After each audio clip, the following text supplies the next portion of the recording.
అదే RTV app వార్తల్ని క్షణాల్లో చదివే అవకాశం ఉంటుంది. ఒక న్యూస్ పేపర్, ఒక టెలివిజన్ ఛానల్ మీ చేతుల్లో ఎప్పుడూ ఉంటాయి. రాష్ట్ర వ్యాప్తంగా సోషల్ మీడియా పోస్టులపై ఇప్పుడు చర్చ జరుగుతున్నటువంటి పరిస్థితి ఉంది. సోషల్ మీడియాలో అక్రమ వేధింపులు, ఏదైతే సోషల్ మీడియాలో పోస్టులు పెట్టిన వాళ్ళని అక్రమంగా వేధించడం, అరెస్టులు చేయడం జరుగుతుందని కూడా మాజీ సీఎం జగన్ చెప్పడం జరిగింది. ప్రస్తుతం మనతో పాటు ఎమ్మెల్యే కొండయ్య గారు ఉన్నారు. సార్ చెప్పండి, సోషల్ మీడియాకి సంబంధించి ఇప్పుడు ప్రధానంగా రాష్ట్ర వ్యాప్తంగా చర్చ జరుగుతుంది. ప్రభుత్వం ప్రశ్నించిన వాళ్ళని వేధింపులకు గురి చేస్తూ అక్రమంగా అరెస్టులు చేస్తుందని చెప్తున్నారు. ఏమంటారు? జగన్మోహన్ రెడ్డి గారికి కొన్ని విషయాలు ఇప్పుడే శాసనసభ సభ్యుడిగా గెలిచినా కూడా నేను చెప్పదలుచుకున్నా. మీ గవర్నమెంట్ ఉండింది, మీరు ఇష్టం వచ్చినట్టు కొంతమందిని రాబందుల్ని, రవిడీ ఎలిమెంట్స్ ఉన్న వాళ్ళని తయారు చేసి ఎవరైనా మీ గురించి ఏదైనా ఒక మంచి మాట మాట్లాడినా, చెడు మాట మాట్లాడినా ఇష్టం వచ్చినట్టు సోషల్ మీడియాలో మీరు పెట్టి ప్రజల్ని బెదిరించారు, అదిరించారు. ఇవాళ మా ప్రభుత్వం అలాంటి ఆలోచన లేదు. మేము ఎవరిని పడితే వాళ్ళని పోస్ట్ పెట్టారని చెప్పి మేము మాట్లాడలేదు. న్యాయంగా మేము ఎవరినైనా ఒక విషయంలో అరెస్ట్ చేస్తున్నామంటే అతను మాట్లాడా లేదా అతను ఏ స్థాయికి వెళ్ళాడంటే సభ్య సమాజం మొత్తం కూడా తలదించుకునే విధంగా మాట్లాడా లేదా అన్నదాన్నే చూస్తున్నాం తప్ప ఎవరి మీద పడితే వాళ్ళ మీద మాకు రెండో పని లేకుండా పోస్టులు పెట్టిన వాళ్ళందరూ అరెస్ట్ చేస్తామేంటి? ఒళ్ళు కొవ్వెక్కి ఇష్టం వచ్చినట్టు మాట్లాడి ఆడ మగ తేడా తెలియకుండా, మంచి చెడ్డ తెలియకుండా ఉన్న మాట్లాడిన వాళ్ళని మాత్రమే ఇప్పుడు టార్గెట్ చేసాం తప్ప మిమ్మల్ని మేము ఎక్కడ మాట్లాడాం? మీరు మాట్లాడింది ఏంటి? మీరు వాళ్ళు మాట్లాడుతున్నప్పుడు చాలా సందర్భాల్లో మాట్లాడుతుంటే పైశాసికమైన ఆనందాన్ని మీరు పొందారా లేదా? అంటే మీ దగ్గర ఎవడు బాగా తిడితే వాడిని మీరు ప్రోత్సహించారు. మాకు పద్ధతి, ఓ సిస్టమ్ ఉంది.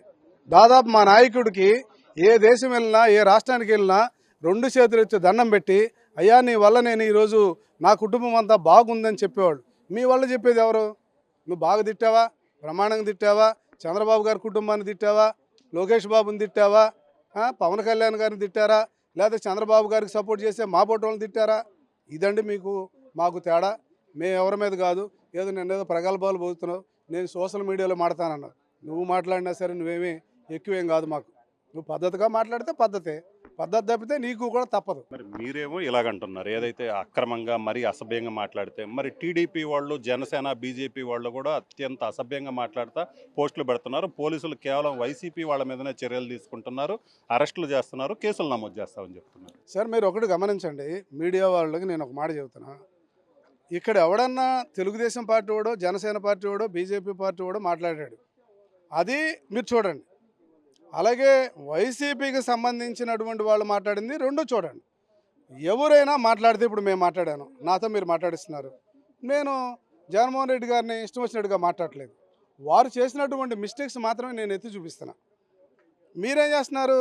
జగన్మోహన్ రెడ్డి గారిని మాట్లాడేంత గొప్పోడివా, నువ్వు అట్లా కాదా, నువ్వు ఇట్లా కాదా అని మీరు చేస్తున్నారు. మీకు మాకు తేడా ఉంది. మేము ఎవరిని కూడా మాట్లాడేటప్పుడు చాలా సభ్యత ఉంది. మా నాయకుడు మా చంద్రబాబు నాయుడు గారు మాకు డిసిప్లిన్ నేర్పాడు. మేము మా సొంత పార్టీలు ఉండి కూడా మేము పొగట్లా, ఏదన్నా ఉంటే డైరెక్ట్గానే మాడుతున్నాం మా నాయకుడితో మేము. అదే మీ దగ్గర తప్పు చేసినా సరే మిమ్మల్ని పొగడాలి. అదే మా నాయకుడిని మేము పొగడాల్సిన అవసరం లేదు. మేము పొగిడితే మా నాయకుడు కోప్పడతాడు, నువ్వు నిజం చెప్పమంటే అడుగుతాడు. కానీ మీరేం చెప్తున్నారు? నువ్వు ఎంత బాగా తిట్టావో చెప్పు, నువ్వు బాగా తిడితేనే నేను గౌరవిస్తానంటున్నారు. ఇది తేడా. రెండోది, మీరేమో మీ తండ్రి గారి కష్టంతో మీరు ముఖ్యమంత్రి అయినోళ్ళు. మా నాయకుడేమో తన సొంతంగా కష్టపడి ఈరోజు అనేక మందికి మార్గదర్శకుడిగా మిగిలాడు. కానీ డిఫరెన్స్ మీరు తెలుసుకోవాలి. చివరికి మీరు మీ అమ్మని, మీ చెల్లిని, మీ చిన్నాన్న వాళ్ళని కూడా ఎవరిని వదిలిపెట్టలే మీ కుటుంబంలో. కాబట్టి ఇంతకంటే దౌర్భాగ్యం ఏముంది? మేమేం మాట్లాడాం, మీరేం మాట్లాడుతున్నారు? సమాజం చూడలేదా? ఈ సమాజానికి మీరు ఏమి నేర్పారు? సభ్యత నేర్పారా? సంస్కారాలు నేర్పారా?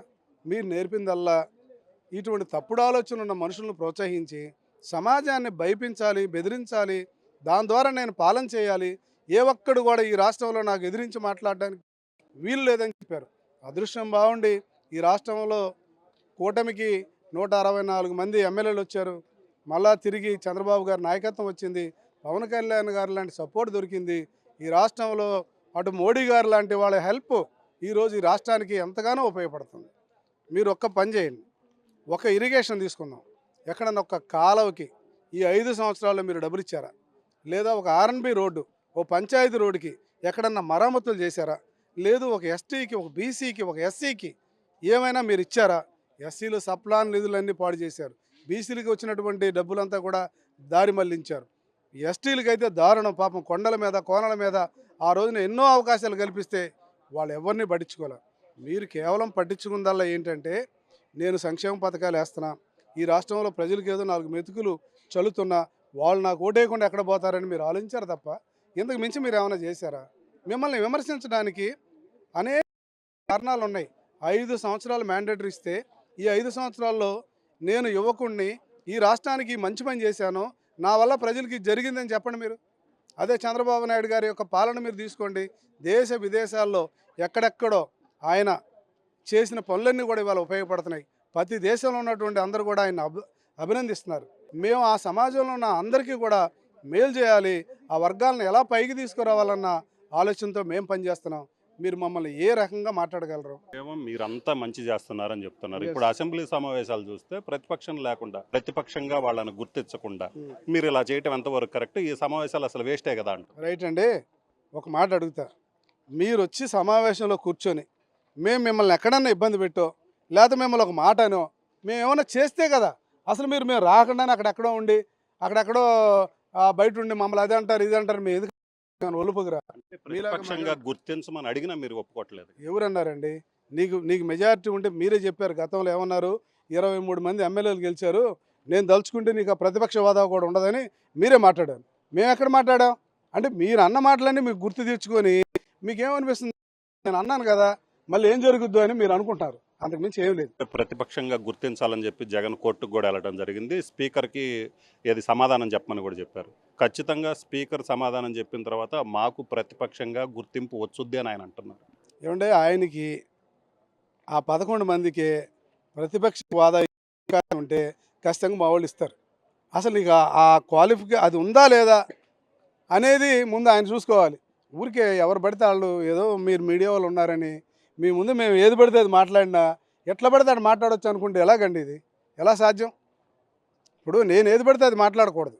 అలాగే నేను ఇంకా ఒక ఎమ్మెల్యే, ఆయన ఒక రాష్ట్ర ముఖ్యమంత్రిగా చేసిన వ్యక్తి. ప్రజలందరికీ ఆయనకు పెద్ద మ్యాండేట్ ఇచ్చారు. 5 సంవత్సరాలు ప్రజలకు మేలు చేసే అవకాశం ఇచ్చారు. నువ్వు ఏ వర్గానికి మేలు చేశారని చెప్పగలవు? చెప్పండి మీరు. ఫలానాళ్ళకి మేము మేలు చేసాం, మా వల్ల ఈ మంచి జరిగిందని. ఏది జరగలేదు, ఏమీ చేయలేకపోయారు. అంతటితో ఊరుకుంటే మీకు గౌరవం దక్కింది. ఊరికే ఓడలేక మధ్యలో దొరువు అన్నట్టు, ఆడలేక మధ్యలో దొరువు అన్నట్టు మీరు మాట్లాడడం వల్ల ఏ ప్రయోజనం లేదు. దొంగ అంటే ఎవడుంటాడండి అక్కడ? మీరే తప్పు చేసి, మీరే మాట్లాడి, మీ వాళ్ళ చేత తిట్టించి, మీ వాళ్ళ చేత మాట్లాడించి, చివరికి పర్సనలైజ్ చేసి అందరినీ ఇష్టం వచ్చినట్టు మాట్లాడతారంటండి. కనీసం ఎవరన్నా ఇది చూస్తే ప్రజాప్రతినిధులు, ఇంతమంది ప్రజాప్రతినిధులు గెలిచాము, ప్రజలు మనల్ని ఏమనుకుంటారు, అసహించుకుంటారన్న ఆలోచన కూడా లేకుండా ఈకలో తోకలో ఎంట్రికలు ఏంటంటే మాట్లాడేది? ఏందండి ఈ పద్ధతి? సో ఇది పరిస్థితి. మొత్తం మీద అయితే జగన్ తీరు ఆడలేక మధ్యలో కూడా అన్నట్టుగా ఉంది. ఏదైతే వైసీపీకి సంబంధించినటువంటి నేతలే సోషల్ మీడియాలో అసభ్యకరంగా పోస్టులు పెట్టారు. టీడీపీ వాళ్ళు, జనసేన, బీజేపీ వాళ్ళకి, అలాగనే వైసీపీ సోషల్ మీడియా పెట్టినటువంటి పోస్టులను పరిశీలించినట్లయితేనే క్లియర్గా అర్థమవుతుంది. జగన్మోహన్ రెడ్డికి ప్రతిపక్ష హోదా లేదు. ఆయనకున్నటువంటి ఎమ్మెల్యేల సంఖ్యాబలం అలాంటిది. కెమెరామెన్ ప్రసాద్తో రామారావు, RTV అసెంబ్లీ నుంచి. మరిన్ని వీడియోస్ కోసం ఛానల్ సబ్స్క్రైబ్ చేయండి. లేటెస్ట్ అప్డేట్స్ కోసం వాట్సాప్ ఛానల్ ఫాలో అవ్వండి. అండ్ లింక్ డిస్క్రిప్షన్ లో ఉంది.